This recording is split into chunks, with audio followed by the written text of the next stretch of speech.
છેલ્લા 14 દિવસથી ગુજરાત રાજ્યના આરોગ્ય કર્મચારીઓ એમના ગ્રેડ પેના આંદોલનના લઈને હડતાળ ઉપર છે, જેના કારણે સમગ્ર અમારા વિસ્તાર વાવ અને થરાદ બંને પંથકોમાં આરોગ્યની સેવાઓ કથળી ગઈ છે. ગુજરાત સરકાર દ્વારા 2022ની વિધાનસભાની ચૂંટણી પહેલાં જ્યારે આરોગ્ય કર્મચારીઓ હડતાળ પર ગયા ત્યારે 56 દિવસ જેટલી હડતાળમાં ત્યારે સરકારે એક કમિટીની રચના કરી હતી, કેમ કે વિધાનસભાની ચૂંટણી સામે હતી ત્યારે.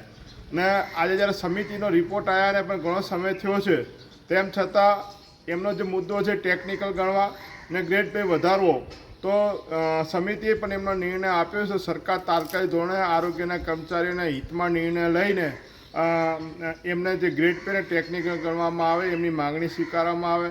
આજે આરોગ્ય કર્મચારીઓ હડતાળના લીધે અમારા વિસ્તારની અંદર ક્યાંક ને ક્યાંક ડેન્ગ્યુ કે મેલેરિયા જેવા રોગોનો પણ અત્યારે ફેલાવો થઈ રહ્યો છે.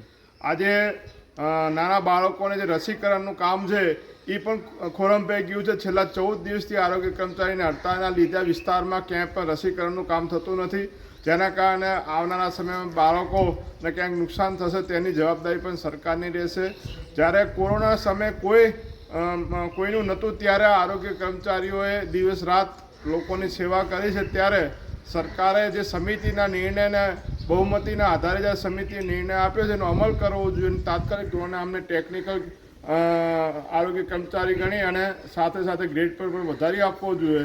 આ જે પણ આરોગ્યની અંદર જે લોકોનું નુકસાન થયું એને જવાબદાર સરકાર રહેશે.